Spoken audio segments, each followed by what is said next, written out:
dipun lenggah boten wonten menapa-menapa. Kala wingi kula sampun mendhet midra kerut kimpul nyuwun pangapunten boten kober. Dimas, kados pundi Kang Mas? Wis sawetara. Iji. Nggoning rantu Sang Mahareksi miyos. Ning paramdene durung kepareng miyos. Iji. Mila kula atur nyrantosaken sawetawis Kang Mas. Nun sewu. Palengganipun Sang Mahareksi kalenggan samangke katemben mahasngasep menapa dados pundi?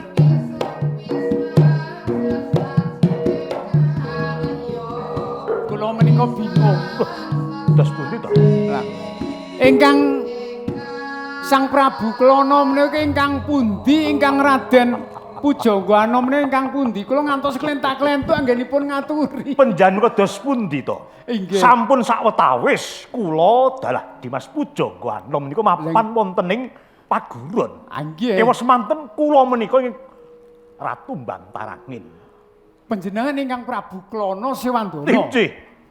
Menawi kula Raden Pujangga Pujangga Anom saking Kediri. Nuwun sewu pasuryane padha. Kula sak ngantos klentu anggenipun ngaturi dahar kala mangsa kala wingi pas pinuju kula nggodhog jebubuk nika. Sampun. Nggih. Menika palengganipun Rama Reksi rikalenggan sakmangke katemben masing sepi menapa dados pundi? Tesih wonten salebetipun sanggar pamujan nembe muja semedi. Lajeng kados pundi menika Kang Mas Prabu? Dimas. Iji. Mongko saka karsaku kepengin banget aku tumuli kundur mapan ing Bantarangin. Iji. Semanten ugi kula Kang Mas. Oh yen ngaten kula sowan bobor sirumiyin. Yen ngaten Kersanipun saged gunung rawuh. rantu ampun Sang Maharsi. Nggih, sampun Langkung prayogi menika. Dimas, Nggih, kados pundi Kang Mas? sakwetara Dimas kalawan panjenengan mapan ning Gunung Semeru. Wiridan pejangan ngelmu saka panjenengane mesti siadilan panjenengan Iji. pono. Mila mekaten Kang Mas. Wih, Monggo.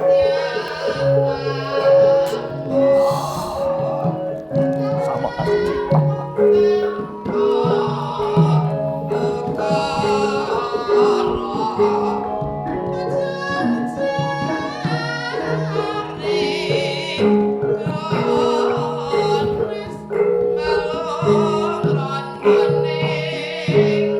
Sang Mahareksi Kundala Seta. Bebasan ngentosi silming palwa gabus kumambanging Sela Kresna mawantu-wantu wiridan panjenengan Sang Mahareksi. Semanten ugi kula Bapa Resi. Kula ngaturaken sungkeming pangabekti mugi kunjuk Bapa Resi. Nggih, kula tampi dawahing sami. Niki ra anak Prabu Klana Sewandana to niki? Leres Sang Mahareksi. Murid anyar. Iji. Klalen jenenge sapa iki? Kula Pujangga Anom. Bapa Resi. Pujangga Anom. Iji. Pepatih dalem Kediri. Menika leres. Tebih saking kraton Bantarangin saha kraton Kediri. Sami ngersake rawuh teng rompok kula. Iji. Rompok kula niki awon mapanipun wonten gunung ewondene para raja, para patih sami kersa rawuh. Enten perlu napa? Punten dalem sewu Bapa. Sinaosa papan wonten ing Gunung Semeru menika kawestanan awan. Nanging wonten ing manah kula. Kula kepingin sanget ngangsu kawruh dhateng ngersanipun Bapa Resi Kendali Seta. Ngaten Bapa. Semanten ugi kula Sang Mahareksi. Mila tebih perangan papan kula Kraton Bantarangin. Nggih namung weca panjenengan Sang Mahareksi. Mugia dados sarana Ratu Bantarangin estu mahanani kawula mbantani pinanggih tata lan tentrem. Boten klentu anak Prabu. Menawi keng slira niku rumiyin tesih nem sampun nate rawuh mriki. Kula kinten malah kang slira sampun kebak ing elmi. Griyen kula rak sampun paring aji jaya kawijayan kangge ulah kanuragan. Pamriye tentreming praja Bantarangin krana ingkang asta menika kebak ing ilmu. Ih, leres Sang Maharsi, namung nuwun sewu. Ewahing kawontenan. Ingkang mahanani swasana Kraton Bantarangin saestu kirang tentrem mila saestu Sang Maharsi. Nyadong wewarah panjenengan estu. Najan to namung lampah sak tindak badhe kula lampahi Sang Maharsi. Ngaten Sang Prabu. Nami panguwaos menika ampun sok gampil kathah ing pangandika. Jalaran panguwaos menika ngendika sepisan. Ngendikane saged kepireng tiyang sak negari. Upami slira dalem ngendika mangke ngendikane namung asal kula kinten para kawula anggenipun nanggapi badhe klenta-klentu. Mila saking menika kaglira kedah nglenggahi panguwaosipun lan panguwaos menika kedah ngadeg wonten ing sak tengah-tengahing bebener. Ki Bujangga Ana. Injih, kula Pangapunten dereng saged nanggapi sing dadi kersa. Injih. Punten dalem sewu Bobo. Mongko ngaten iki. Adat saben kula niki nek paring wewarah cok wancine bengi jam 12. Injih. Nek upami kula sumadosi dumugi makih dalu jam 12 kantos napa mboten. Punten dalem sewu Bobo Resi. Rehning kula menika sampun sawetawis dangu. Anggenipun nyiswa wonten ing Gunung Semeru. Lajeng benjang menapa kula saged wangsul wonten ing Kraton Kediri, Bobo. Dina kang wis kepungkur aku wis nyerat wewarah. Injih. Wewarahing guru liwat tulisan sing wis tak paringke wingi. Injih. Iki perlu dikesdekke aja nganti lena lan lali. Injih. Waca-waca sing wis kok tulis iki mau. Kira-kira wis apa? Sedaya pangandikanipun Bobo sampun kula istakaken, Bobo. Lah sing tak wacokke wingi iki jenenge Aji Welut Putih. Aji Welut Putih, Bobo. Nggih. Injih. Matur nuwun sanget. Aji Welut Putih iki sing werdine besok kalamunta kepanggih banyu disabetke banyu. Banyu iki mau bisa atos. Upama kowe mlaku ing tengah segara. Kok sabetke segara. Segara iki mau bakal bisa kok ambah. Injih. Kang angka 2 slirane tak paringi mantra sifat papat. Lajeng menapa menika, Bobo? Mantra sifat papat ki wong bisa ngerti ing sakwiring reh. Ning ana siji sing kudu dilakoni.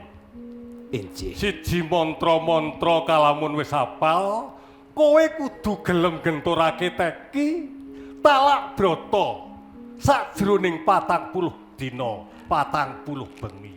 Saku kowe. Injih. Sedaya ngendikanipun Bobo badhe kula istakaken, Bobo. Injih. Ya ngono Bujangga Anom. Injih kula, Bobo. Seka pengangen-angenku rehne kowe iki warangka. Injih.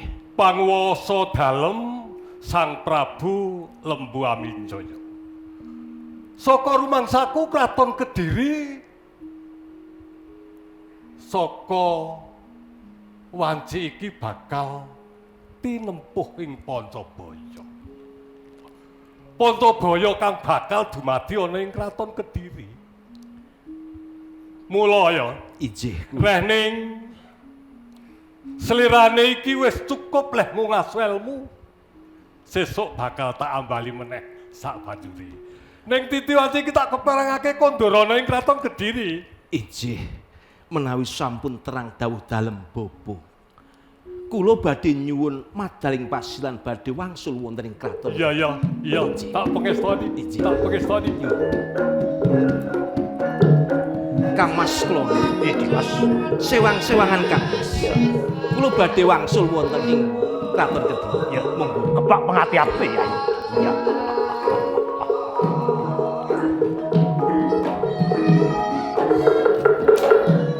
Punten dalem sewu Sang Marsi. Boten ateges wonten raos kemeren mapan wonten keketek jantung kula. Wiridan catur brata ing sampun pun paringaken dhateng kadang kula itu Jongganom. Ripeksa kula ki badhe nyuwun sipat kandel pinokadek kula mapan wonten Bantarangin.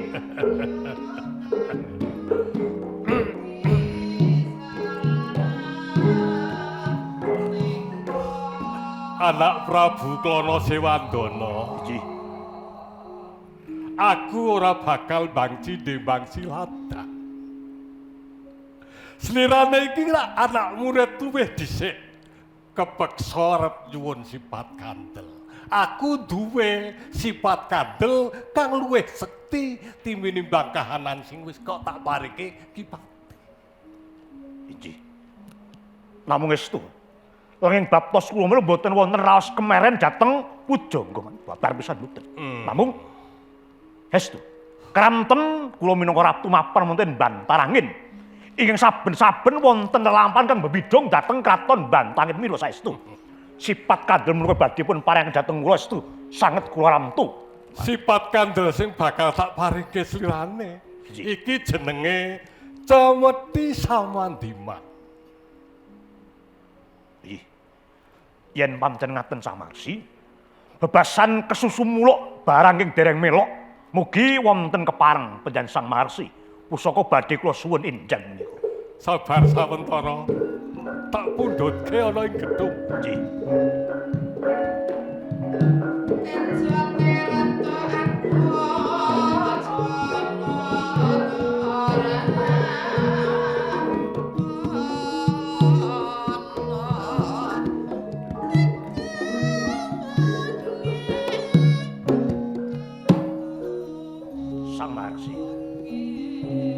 Lajeng daya kasihatan pusaka menika. Daya kasihate Cemeti Pasadina. Nggih. Kalamun kasabutake gunung bisa juga. Kalamun to pusaka iki kasabatake dening jalma manungsa. Nggih. Jalma manungsa mau bakal lumpuh. Seka keparengku pusaka tampanana. Nggih.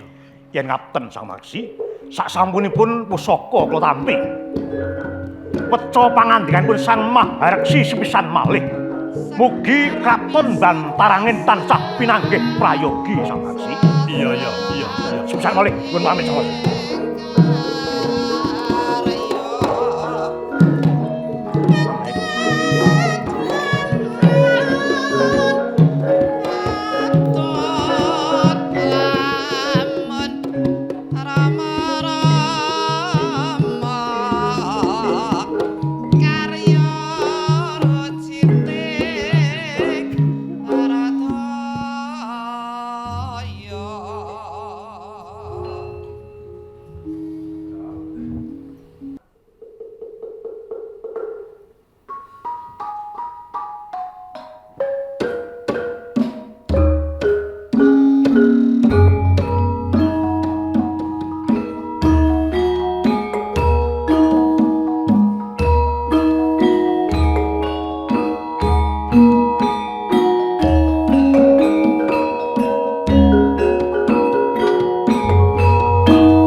Tatsaka Runting.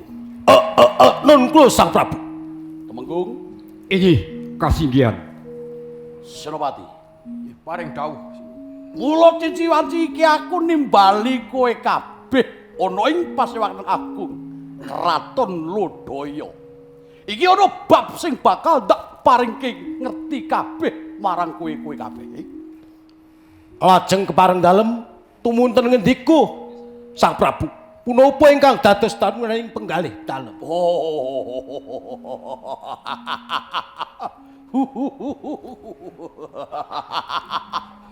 Wis suwe nggonku nglenggahi damparing Kraton Lodaya. Ngesuwi Naraka Praja mundhuping para kawula. Iki kira-kira ana kekurangane pura. Menami Sang Prabu ngendika menika ngaten menika. Saestu anggenipun Sang Prabu ngasta pusaraning adil wonten ing Praja Lodaya. Boten wonten kekiranganipun. Anggenipun Sang Prabu paring dana kucah dumateng para nala praja. Mandhapipun dhateng para kawula sedaya boten wonten ingkang ujiwani. Ora ana kurangane. Boten wonten ingkang ujiwani. Ngaten Sang Prabu. Leres Sang Prabu. Sedaya aturipun Kirkyana Patih menika. Namung ingkang dados kuciwanipun para kawula menika dampar prameswari dereng wonten ingkang nglenggahi Sang Prabu. Kamangka praja ing Lodaya menika praja ingkang ageng. Menawi sampeyan dalem boten mengku salah satunggaling wanita. Lajeng benjangipun badhe cuntel sejarahipun praja ing Lodaya Sang Prabu. Parang matur Sang Prabu. Senopati piye? Pramila leres menapa ingkang dados pangandikanipun Ki Patih dalah Ki Mengkung menika. Panjenengan menika samangke ampun kuatos. Monggo kula aturi ngendika. Waniyodya pundi ingkang badhe pun kersakaken? Samangke ingkang abdi ingkang badhe nglamar ndodhok uripun taman. Rak ngaten to? Bener. Bener. Dimas. Tatsaka Runting. Nuwun kula Mengkung kados Senopati. Lah inggih. Kowe kabeh iki gawe bombong atiku, gawe seneng atiku, bisa mikirake bab nggonku urung bisa nglakoni palakrama ateges damparing prameswari Kraton Lodaya iki durung ana. leres ngendika dalem Sang Prabu. Nah, ya iki, mula aku kowe tak aturi rawuh kabeh iki inekseni. Aku ki kepengin banget nglakoni nambut silaning akrami. Nanging ora gampang, ora baen-baen. Nek aku mundhut wanita, nek mung sembarangan wanita. Iki malah kabar sing ndak tampa. Oke raja-raja padha gandrung kapirangu kedanan karo putri ing Kediri. Aku wae yo ngono. Oh lajeng ingkang dipun kersakaken menika putri wonten ing Kediri ngaten Sang Prabu. Putrane Sang Prabu Aminjaya arane Putri Dahayu Sangga Langit. Wah, wonge ayu banget e. Pramila Mula yen aku ora bisa ngepek sinandingan tangan karo putri ing Kediri, ora bakal. Kraton Lodaya tentrem iki ora bakal. Bisa tata titi tentrem, aku tasah sinandingan karo putri ing Kediri. Mula. Ngene, nggih kados pundi? Patih. Nuwun kula kados pundi Sang Prabu. Mula kowe aja wedi kangelan. Kowe ndak pasrahi. Awit kowe iki minangka badan wakilku, kowe iki pepati. Badan wakil jan dalem. Sak bodho Kraton Lodaya. Tentrem lan urane tak bodhoke kowe. Aku dhewe bakal nyalirani arep nang Kediri. Senika dawuh lamar Dewi Sangga Langit. Kowe ingkang Injih. Senopati. Atos samangke pundi, badhe Sang Prabu? jagi tutut Nek perlu ketapke wadya kula kabeh. Injih, ampun kuatos. Iya. Mangke kula ingkang abdi badhe Dalem. nata sedaya para prajurit wonten ing Wadaya. Ayo dalem injih. Nuwun pamit.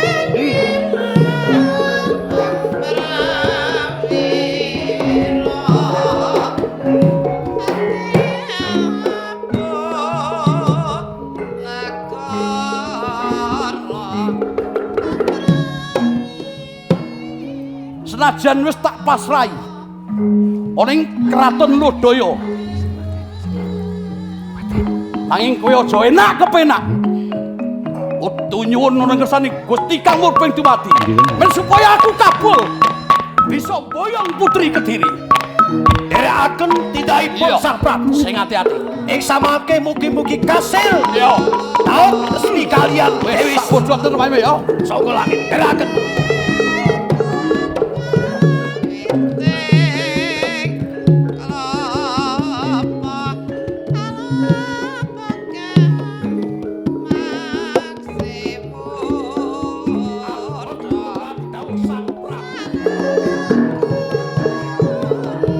Aku kepasrahan supaya jaga tata tintreming Praja Kediri. Anging senajan kaya apa abote bakal tak lakon. Ampun kuatos Sang Prabu. Kula ingkang tansah jagi tata tintremipun Praja Kediri.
Pujangga Anom. Injih sabdo pangandika dalem Sang Prabu. Tindak saka kepatian iki mau tabuh pira? Injih sawetawis tabuh 11. Nanging pisuan kula wonten ing kraton Kediri rak dereng randhat to sinuwun. Durung Injih. sakwise lungguh kanthi prayoga. Injih. Senajan to sira iku isih muda nanging patih warangka dalem. Ingsun mundhut piye nggonira mranata kabeh para kawula ing Kediri Pujangga Anom. Injih. Saderengipun abdi dalem matur keparenga ngaturaken sungkeming pangabekti mugi kunjuk Sang Prabu. Dak tampa ora mung pamujining sun wae kang tumrap marang sira. Injih. Netepi dateng sedaya jejibahan kula Sang Prabu. Rehning kula menika ngembani wonten ing kraton Kediri. Sadaya sami sayek saeka kapti. Semuyut wonten ngarsa sampeyan dalem Sang Prabu. Mboten wonten salah sawijining narapraja ingkang bangkang dhateng dawuh dalem Sang Prabu. Ya, Kejawi saking menika Sang Prabu kathah nem-neman wonten ing kraton Kediri kepingin sanget magang dados prajurit menawi dipun paringaken dhateng Sang Prabu Lembu Amijo. Senajan ing Kediri akeh para kawula nanging yen pancen isih ana prajurit kang bakal swita ngersaning sun niat nguwatake nggone ingsun ngasta perdhata agung kraton ing Kediri diparengake Bujanggono. Ijih menawi sampun pikantuk lilah dalem ing semangkih kula badhe matur wonten ngersanipun para prajurit magangan menika Sang Prabu. Supados negari wonten ing Kediri tansaya kiyat ngrembaka ngantos kuncara ing bawana Sang Prabu. Prayogakna ngonira lungguh. Injih sendika ngestakaken dawuh Sang Prabu. Menggung Kuda Caraka Sedika dawuh Gusti Prabu. Widodo Swanira. Saetunipun kanthi punten enten raharja. Yo, prayogakna ngonira lungguh ya. Sedika dawuh. Sungkeme pabekti kula kunjuk, Kang Mas. Yo, Suntampa Yai Ratu ora mung pamuji kowe tampanana. Inji sanget anggen kula mundi, Kang Mas. Bujangga Anom, Injih sabdu pangandika dalem Sang Prabu. ing Kediri wektu iki katon tentrem mergo akeh para kawula kang padha nyengkuyung jumeneng esuk ngasta damparing adil praja ing menika lho Sang Prabu.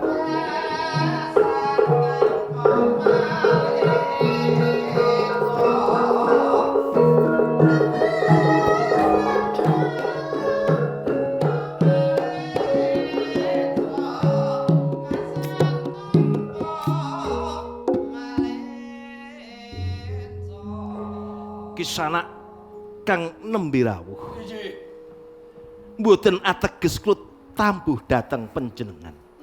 Panjenengan menika sinten asmanipun lan saking pundi papan dunungipun wantun miyak wonten ing Kraton Kediri. Awon tanpa rupa kula menika ratu. Ratu saking Kraton Lodaya. Ingkang sedia mastani peparap kula Jakawana. Lajeng kagungan kersa menapa panjenengan wantun minggah setinggil wonten ing Kraton Kediri. Menawi wonten kepareng kula badhe matur piyambak wonten ngersanipun Sang Prabu Aminjaya ingkang nglenggahi dampar wonten ing Kraton Kediri calon Maradawa kula. Ijih kula aturi mrayogakaken anggen. Oh nggih. Punten dalem sewu Sang Prabu. apa Panjenengan sampun midhangetaken piyambak bilih Sang Prabu menika kepingin matur piyambak wonten ngersa sampeyan dalem. ya dikeparengake Sumangga semanggaaken Sang Prabu. Prabu Jakawana. Inggih. Panjenengan sampun kersa rawuh wonten ing Pendhapi Agung Kraton ing Kediri ingkang tanpa cecala. Wonten kersa napa? Punten dalem sewu Sang Prabu Aminjaya. Waleh-waleh ki menawa kula menika tebih saking Kraton Lodaya dumugi Kediri. Menapa saestu panjenengan dalem Sang Prabu Aminjaya nggadahi putra putri ayu Dewi Sangga Langit. Leres ngendika sampeyan Sang Prabu. Bejo kumayangan ora bakal kesasar tegese ora kesasar. Mila sowan kula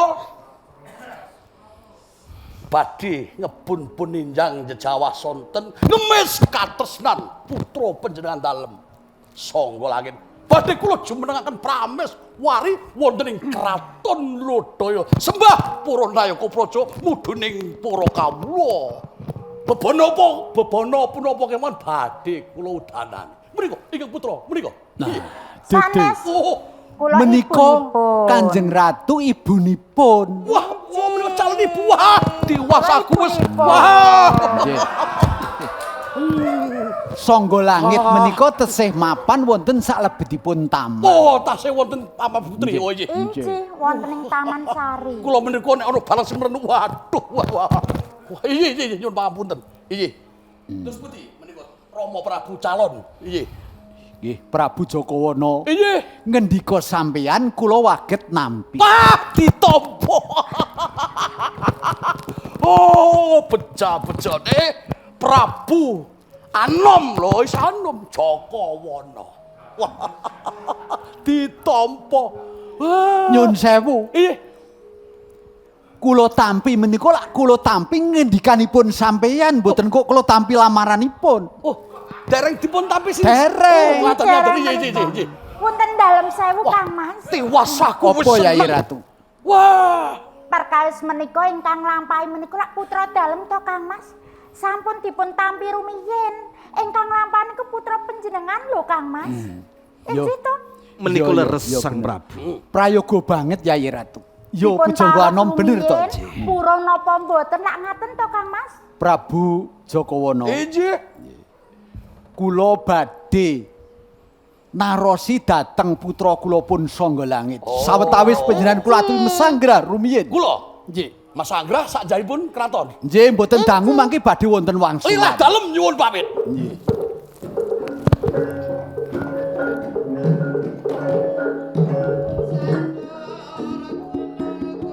Pujangga Anom Ijih kula Sang Prabu. wansira Yai Ratu. Paring dawuh Kang Mas. Prayoga banget menawa titi mangsa iki aku kelawan Yai Ratu jroning manjing jroning taman naren kelawan putraning Sun Sangga Langit. Inggih Ayo, Kang Mas. ayo. Menawi Yo, ngaten Pujangga monggo kula Anom. dherekaken Kang Mas. Yo. Monggo. Monggo.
Meduk Ya.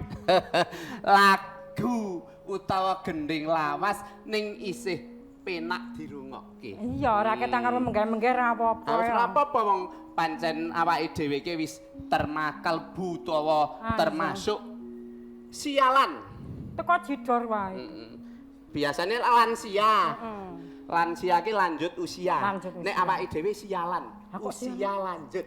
Oh, ya bener-bener pinter. Ayo arep ala tanpa rupake wong dokter dadine yo ngerti. Walang kekek kuwi kena nggo parian. Pariane werna-werna.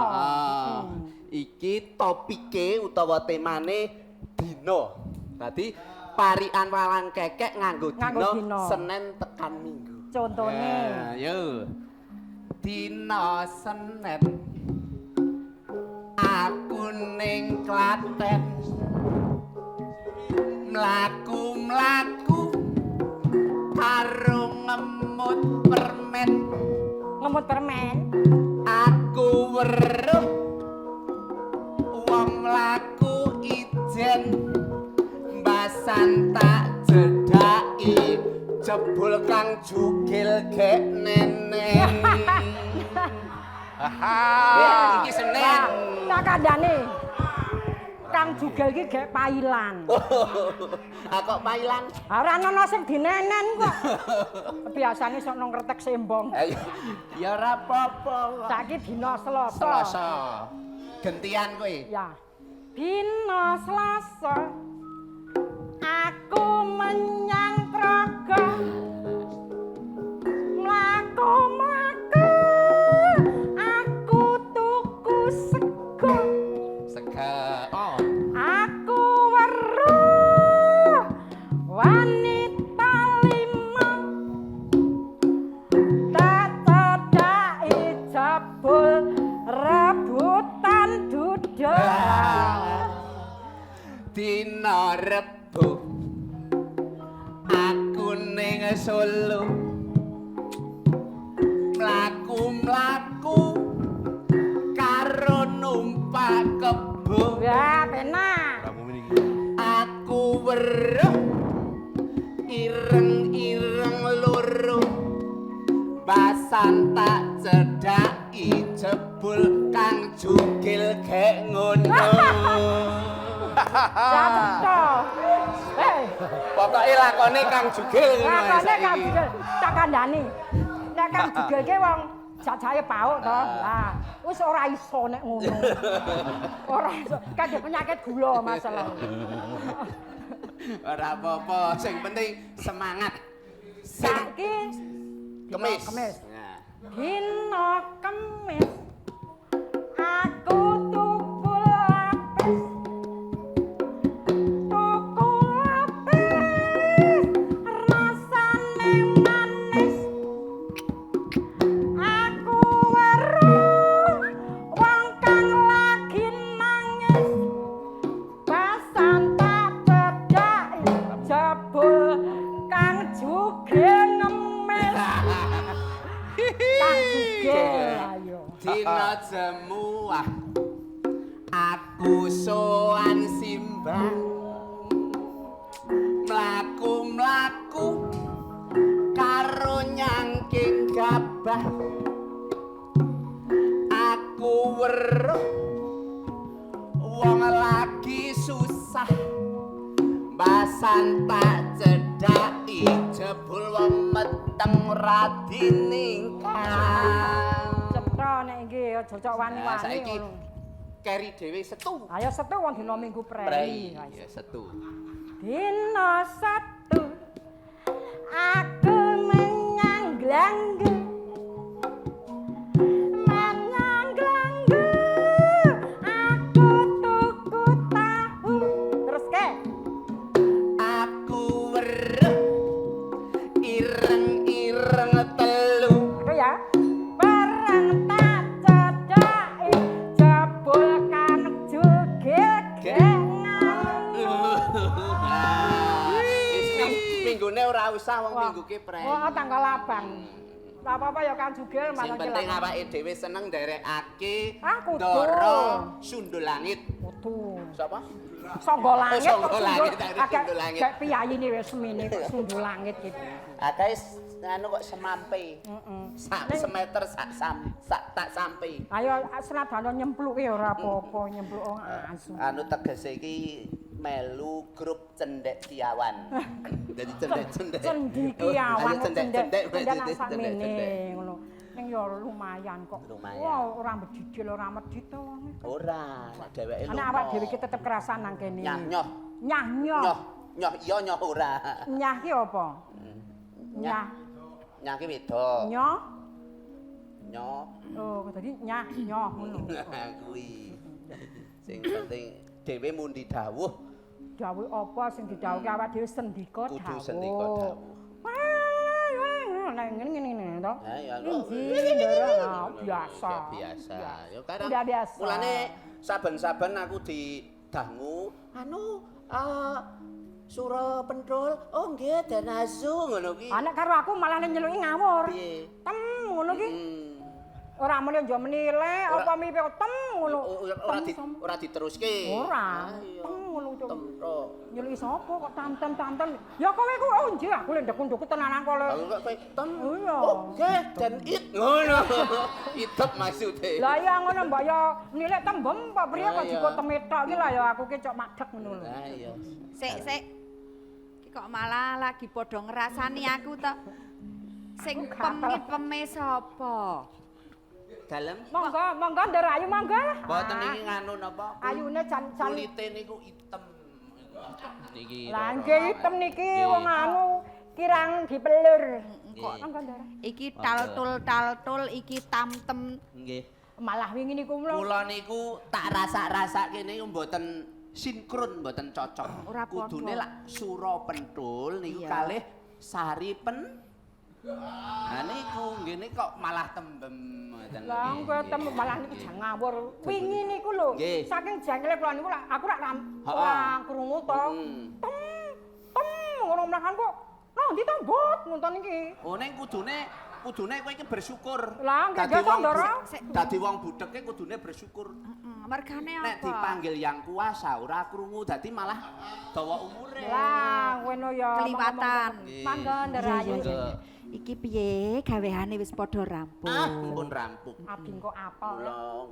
Kula niku kalih anu Roro tembem niku. Mbok Roro.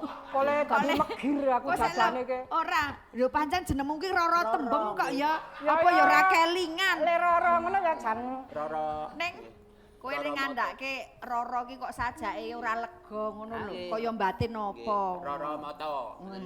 Loro. Oh, Loro. Nggih, pari dawuh Den Ayu. Paman Pentul. Jan aku ki yen to ngerti tandang gawemu wong loro kuwi rasane. Nek kula niku sedaya ngramuni. Pokoke sedaya beres. Wong lewat ana ngono kali mutah-mutah nang kene iki ngopo to? Durung tekan rampung anggonku takon kok ya kowe iki wis ngegat-gati wae. Ya niku cedak kok. Nggih. Oh, cedak iki apa? Cedak niku anu nggih let. Oh, ngono. Sepis. Oh, kok pinter ta kowe iki? Entokne ngendi toyong biyen kuwi? Kesambet ngono. Gek-gek ning Paren dawuh Ndara. Nggih, paren dawuh. Iki heeh. Kahanan ana ing Kraton Kediri kene iki rak ya wayah-wayahe suka-suka. Nggih. Amarga anggone padha iki ngaturake tandha bekti kelawan ngersane Kanjeng Rama ki rak ya wis paripurna to dadi paripurna. Iki mung ngenteni kala mangsane yen to Kanjeng Rama ki bakal paring dawuh apa wae aku lan kowe-kowe iki nyendikani.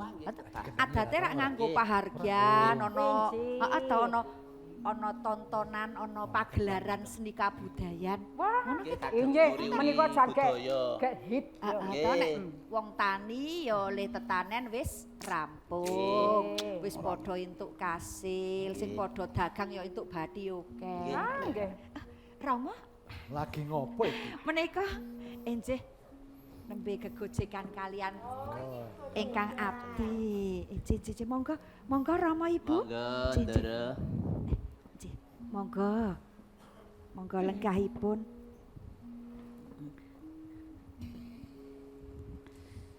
Sangga Langit. Injih. Kula Rama. Wis sawentara nggonmu padha gegojikan ing taman kene to. Injih sampun. Panjenengan wigati aku ning taman kene kudu ketemu klaur slirane. Oh, injih. Mbok bilih wonten paring dawuh menapa kemawon ingkang pun kersakaken Kanjeng Rama, injih kula namung nderek kemawon Rama. Inggih semanten ugi kula Rama. Kok Rama to? Kok Rama? Aku lho bekti kaliyan Ndara. Iki napa ingkang pun ngendikake Ndara, kowe kudu manut karo aku ngaten. Aku lak nggih Rama ngenten mawon. Nggih. Marang Kanjeng Ibu. Ah nggih Kanjeng Ibu nggih. Kula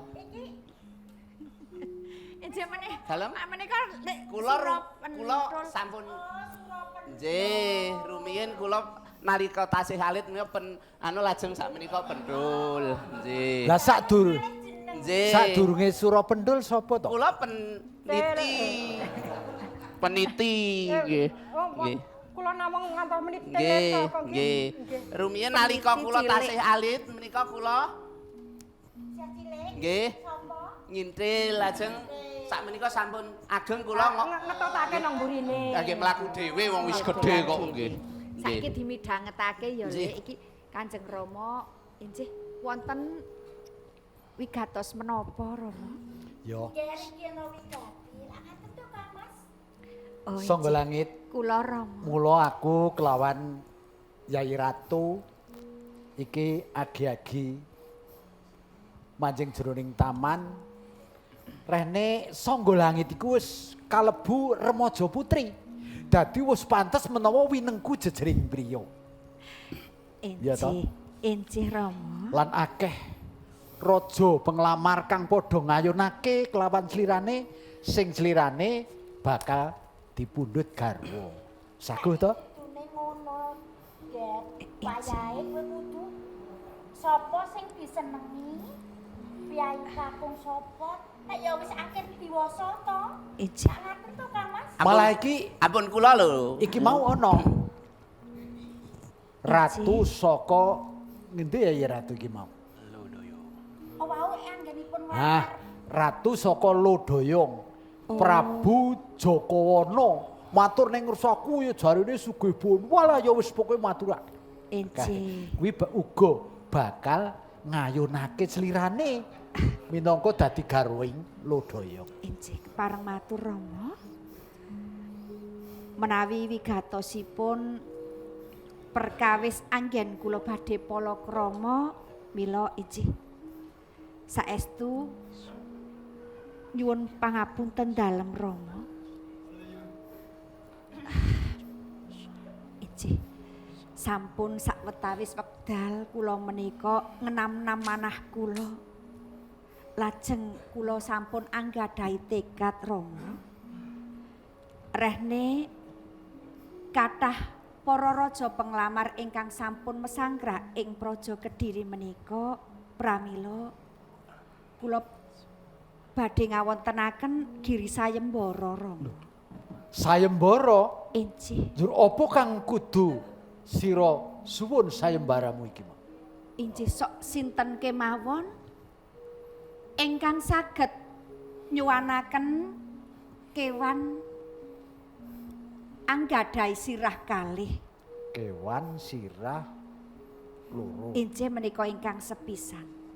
Lajeng ingkang angka kalih ugi saged ngaturaken seni kabudayan utawi tontonan ingkang dereng wonten ing praja Kediri menika. Oh, kersamu ngono. Yen pancen ngono, yo.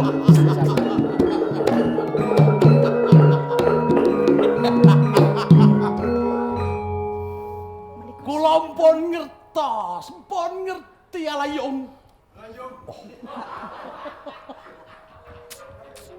Jakawana. Pun ngertos bebananipun putra panjenengan Dewi Sangga Langit. Lah iki sing arep ngamar kuwi. Niku sing duwe mung kula.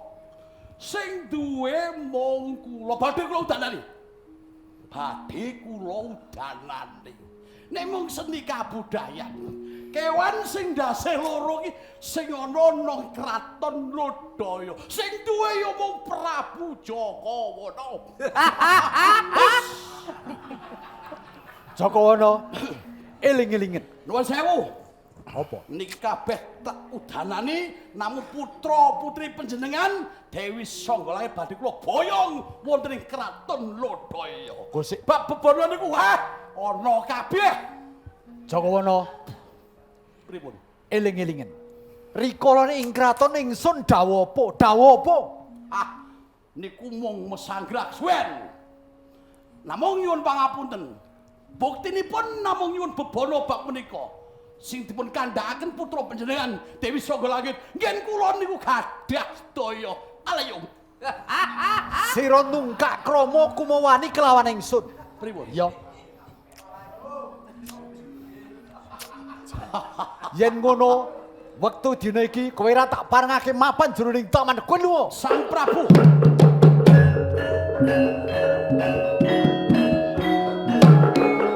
Ateges panjenengan ngina karo Ratu Lodaya. Dianggep apa Lodaya? Kediri barate kraton Kediri negara sakupil. Menawi ngaten, kula aturi yasa jogangan sing jero. Beteng sing kandel. Tak diamel karang abang. Ojo kesuwen sun. Oh, tak tunggu coba.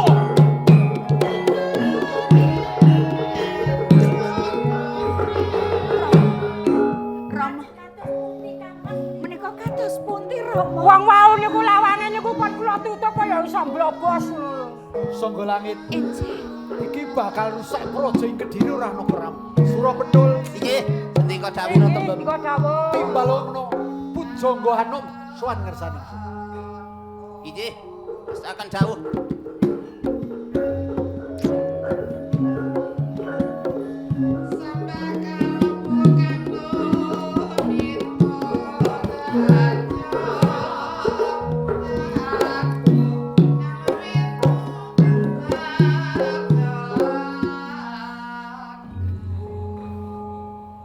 Patih, Injih kula Sang Prabu. mestine sira kaget tak timbali ngadhep ngersani ingsun ya. Injih ndadosaken kejoting manah kula Sang Prabu. Wonten wigatos menapa panjenengan nimbali dhateng kula Sang Prabu. Iki mau Jakawana ya Ratu Lodaya kae. Injih Sowan ing taman. Nungkak krama kaduk wani kelawan ingsun. Malah praja ing Kediri bakal digawe geger. lajeng kersanipun kados pundi Sang Prabu? Gayut kelawan perkara iki. Injih. Mongso borong tak pasrahke jeneng sira ya. Sendika ngestaken dawuh Sang Prabu. Sing ati-ati. Ning didherekake. Surapentun. Kuwi nderekake. Pamit mlaku.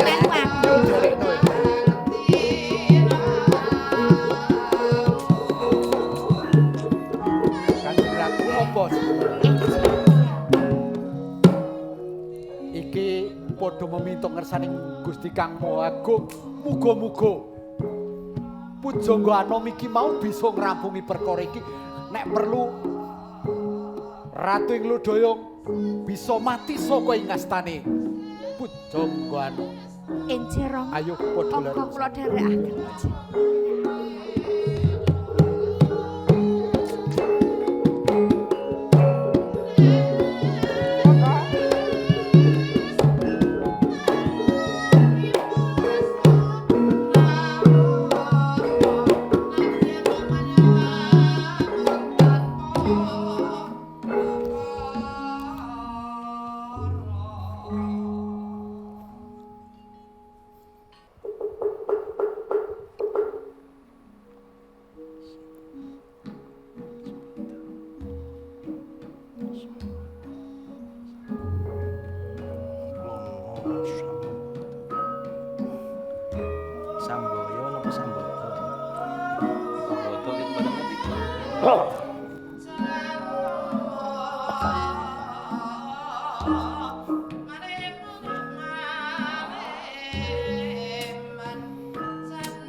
paring pangandika Sang Prabu. Becik sira ngadeg. Niki widodosoan kula mboten namung sungkeme kula kemawon kunjuk Sang Prabu Klana Sewandana. Sura Ketuga ndak parengake jeneng para ngadhep mapan ing ngarsaning sun. Ngestokaken dawuh Sang Prabu. Kakang Klana Sambaya. Paring pangandika Sang Prabu. Gayut tumrap ngendikaning Sang Mahareksi Kendali Seta. Kaniki nggone paring pusaka. Aran Cemeti Kesamandiman. Kaya-kaya dadi lantaran tentrem kraton Bantarangin, Kakang. Niki kula ugi nderek bingah sanget. Sakmangke ing Bantarangin saged ana tata titi tentrem sedaya nalika praja tansah gemah adipahwa jinang. Ya. Ning wis mono. Mbak suwun Kakang Klana Sambaya aja nganti kendhat nggone ngulati tumrap pangreh pranatan Bantarangin. Naninggi ingkang abdi tansah dumurung sampeyan dalem anggenipun ngasta Tundaka Agung tansah sinujan gung nalika praja ing Bantarangin ana sawamanipun sampeyan dalem nanggahi pradata agung. Sura Kedhu. Apa kepara nyata kabeh ature Kakang Klana Sambaya. Punten dalem sewu Sang Prabu. Menika saestu Rekyanopatih anggenipun ngendika. Ya. Kakang Klana Sambaya. Lah niki yen pancen kabeh mau tinemu kasunyatan teges kraton Bantarangin tinemu suka rahayu. Kakang ning sing tak jaluk aja nganti kendhat Kakang Papih nggone ngembani palengganing Aratu kraton Bantarangin. Saklamenipun kula pinangka dados abdi sampeyan dalem pinangka warangkada. Saestu sedaya tansah kula estokaken. Namung wonten kepareng dalem Sang Prabu. Ya, nggih. Tadah duka ingkang kathah. Ngersa dalem Sang Prabu Klana Sewandana menika jejering muda. Ingkang pideksa. Namung emanipun Kanjeng kok dereng kagungan. Prameswari pinangka king kangge ngembat tata rahajane ing Kraton Bantar. Aturira kok werna-werna wae to. Werna-werna terus kowe ndumuk yen perkarane negara tentrem ning kuciwane aku durung mundhut garwa ki. Nggih, awit kula niku ngeman. Sampeyan dalem satunggaling nalendra ingkang gung pideksa. Saya nggih bagus. Wis tutup aja. Ah, iman sanget geger pasewan njaba kae sapa sing miyak bal werti kok.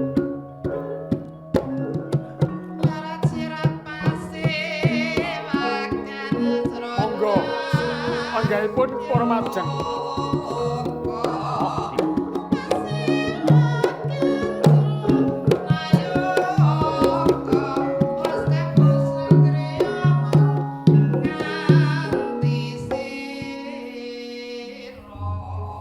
Gusti Patih ing Kediri ingkang sowan wonten ing Bantarangin. Ijih ngaturi kasugengan.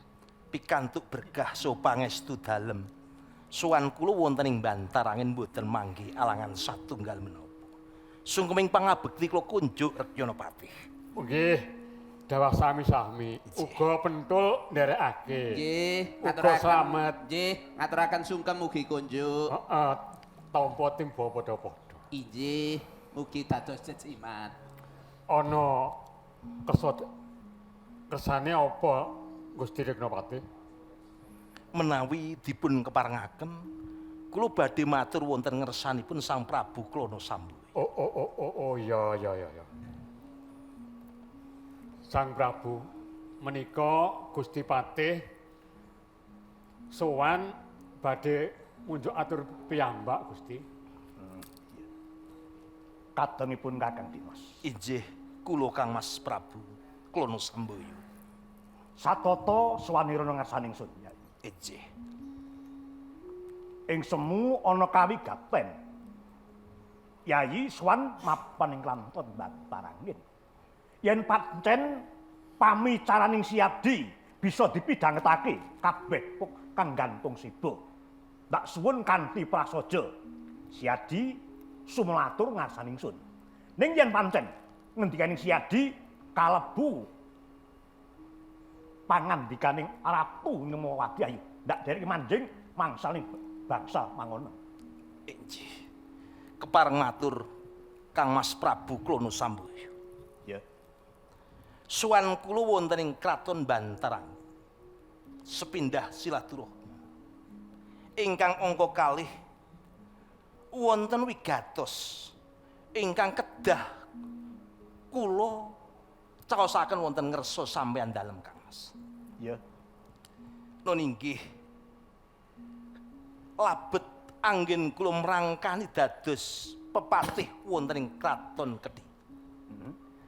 Sakmenika kraton ing Kediri saweg wonten pageblug reretu ingkang boten saged dipun singkiraken Kang Mas. Nun inggih Prabu Jakawana ingkang saking Lodaya badhe ngersakaken Putri Songgolangit minangka garwa prameswari wonten ing Kraton Lodaya.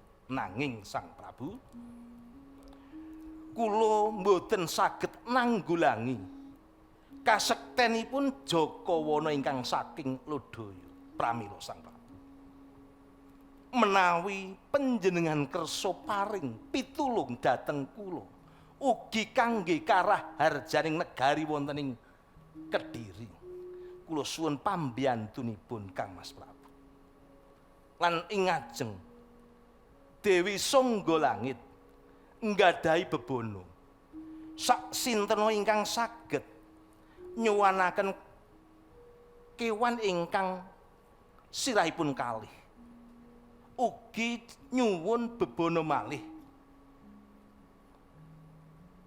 kesenian ingkang dereng wonten ing tanah Jawi menika saged nyuwanaken bebono kalih menika ingkang badhe dipun suwitani dhateng Dewi Songgolangit. Mila Sang Prabu, menawi panjenengan saged minangkani pamundhutipun Dewi Songgolangit, sinten ngertos Dewi Songgolangit dados garwa panjenengan Sang Prabu? Dimas. Injih. Cetane Kraton Kediri ana kraman. Injih. Ing dumadi saka Kraton Lodaya Sang Prabu Jakawana. Ya, yen pancen ngono, aku saguh pinangka dadi jago tumrap Kraton Kediri. Mung wae dudu kekutah dalem sing ndak suwun, aku mung kepengin banget supaya Kraton Kediri tinuwun tentrem mlayu. Aku dhewe sing bakal nentremi swasana Kediri. Matur nuwun sanget Kang Mas Prabu Klono Sambaya. Sumangga kula dherekaken Kang Mas. Kakang Klono Sambaya. Paring pangandika Sang Prabu. Panjenengan bakal minangkani kersa sampeyan dalem ing Kraton Kediri. Tumuli. Nggih. Sametakno wadyabala ing Bantarangin kanthi nitih kuda pilanganing 140. Kalih sedaya warga sampun sumadya kantor nenggo dawuh sampeyan dah. Panitia sama-sama tos sedaya. Pusaka Cemeti Saman Diman kudu tansah cekat kelawanan ingsun. Mula tumuli. Nggih. Payan ingsun bakal jengkar. Nggih.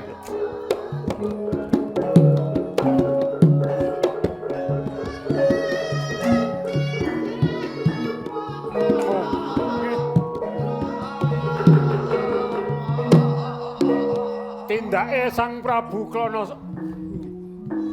pusaka ora diganti. Tak mbebayani banget samengko. Nggih, menika.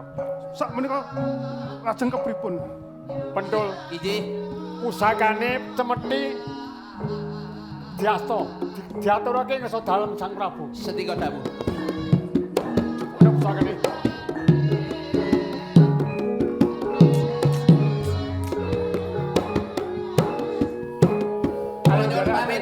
Monggo kula derekaken bareng.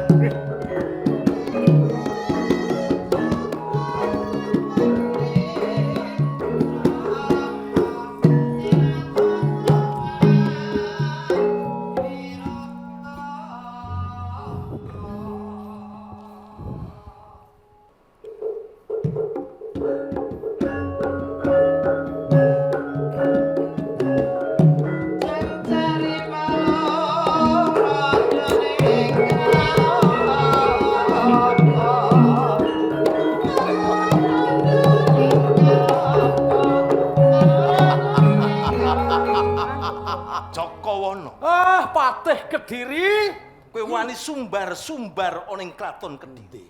Wong-wong mundi perjurit mundi entek tupes tabis warek kemethak rajamak kowe. Nanging dudu pujangga anom.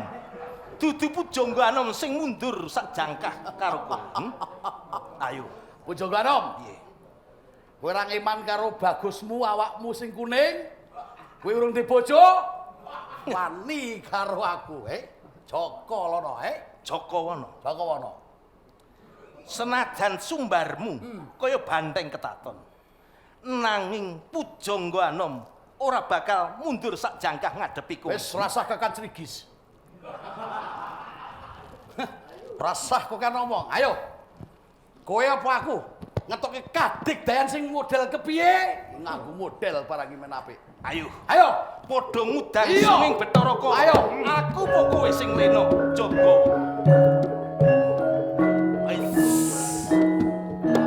Aji pelute.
Jimat-jimatmu tanding ono pujangga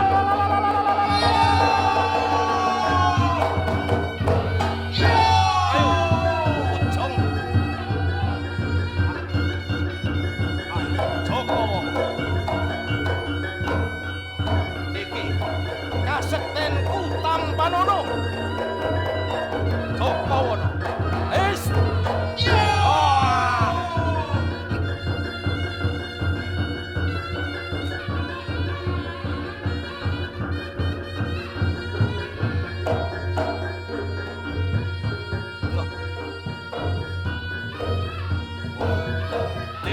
Gondo sepiro kowe Jakawa. Pepes otak ayusmu. Mungsuh marang.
Jakawana tentreming jagat iki mati.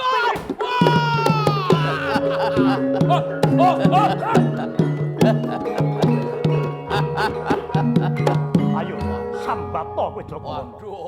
Waduh. Mbok kena entek tulis wayu sambata. Yen kepengin ngudang sunging Bathara Kalayu. Penting kawan. Aku njaluk urip. Prabu Klana ki ora kleru. Prabu Klana aku njaluk urip. Ayo. Yen kowe kepengin njaluk urip, kowe kudu gelem ndak sowan kemapan ing Kraton Kediri pinangka punagine Dewi Sangga Langit. Ya wis pokoke aku manut ning wose aku kudu dikei panguripan, kudu urip. Kowe njaluk apa bakal ndak turuti. Jakawana. Piye? Sayembarane Dewi Sangga Langit siji. Kudu bisa ngatur kewan ingkang sirahing loro. Kaping pindho tontonan ingkang mapan ning Kraton Kediri durung ana. Yen pancen kabeh mawi ana, kowe ndak slametake saka paukuman iki mau. Iya, iki bocah-bocah aku, wong-wonge aku. Hei, Le, do metu kabeh Le. Ayo, metu kabeh. Yo. Jakawana. Yo, piye? Sing.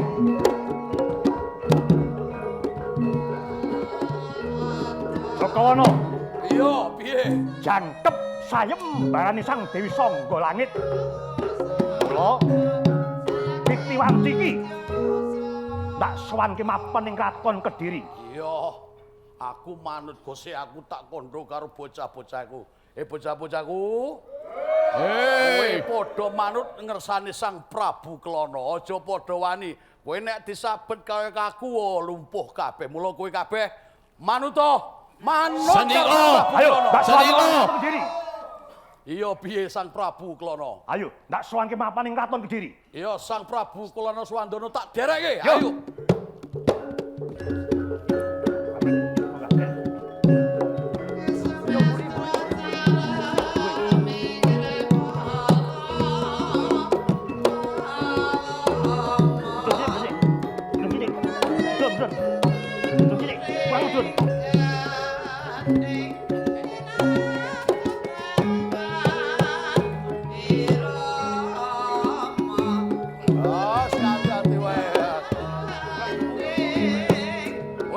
Wase karo digotong wae. Karo digotong lah ngono. Kowe nang ngarepe dipuji. Nah, bareng-bareng ayo tak dereke. Wis ayo. Ayo Joko, ayo. Ayo Prabu Klana. Ayo. Ayo. Iya, ayo. Ayo.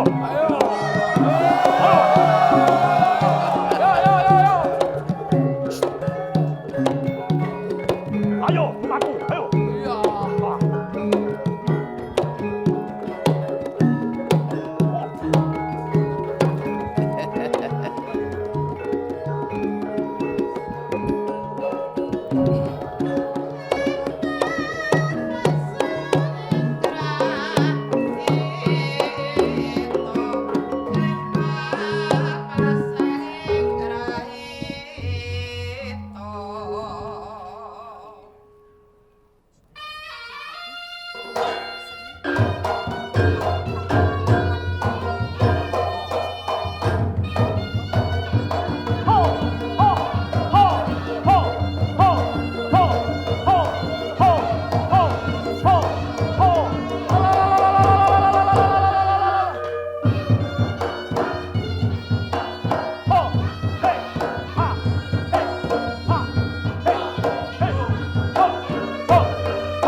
Jikra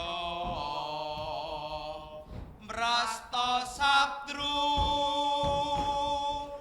dur angkara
kasantosan kaprawiran tetalan ungguling loka dikdaya ing aloka tatan menda ing bebaya tatan mundur ing keguntur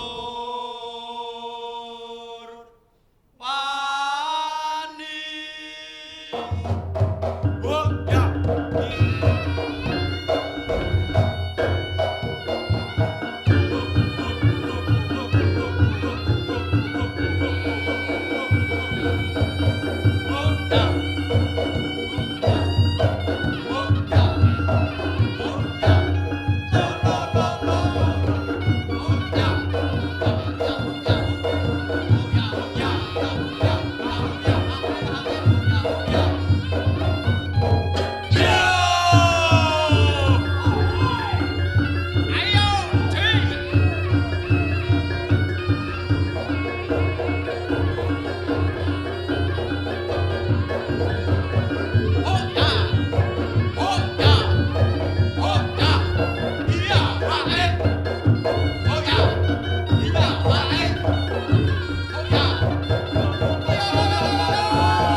Ingin sapetawis ngaturaken punaginipun Kang Putra Dewi Sanggolangit. Klono Sewandana. Iki. Lah senine uga endi iki? Saperangan ingkang pun kersakaken Kang Putra Dewi Sanggolangit pisan. Wonten wujuding satu kewan ingkang mustakanipun kalih. Menika wonten wujudipun sima dalah merak ing dados sajuga mila kawastan. Singa galak wulu merak menika inggih dumados saking Prabu Jaka Wana. Ewas manten tetingalan ingkang dipun kersakaken Kang Putra Dewi Sanggolangit ingkang dereng wonten mapan wonten Kraton Kediri. Kula sampun ngirit piranganing prajurit Bantarangin ingkang sami nitih kuda wilanganipun 100 kawan dasa menika. Ya dikeparengake tedhak kene.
Mbok bilih menika kinare dados sarana ing benjang mapan wonten Nukswantara tetingalan beksa kuda ingkang wilanganipun prajurit saking Bantarangin 100 kawan dosa kawimbuhan Singa Barong Singalodra ingkang mangke dados wangson endahing budaya ingkang mapan wonten Nukswantara. Ngaten sinuwun.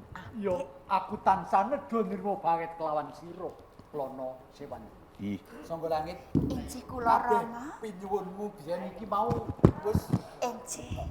Kula mangertos yen to Sang Prabu Kala Sewandana ingkang saged ngudanani menapa ingkang dados punagi kula Rama. Sewandana. Ih. Rening sira kang wis bisa minangkani sekabehing pamundhute putraning Sun Sanggolangit.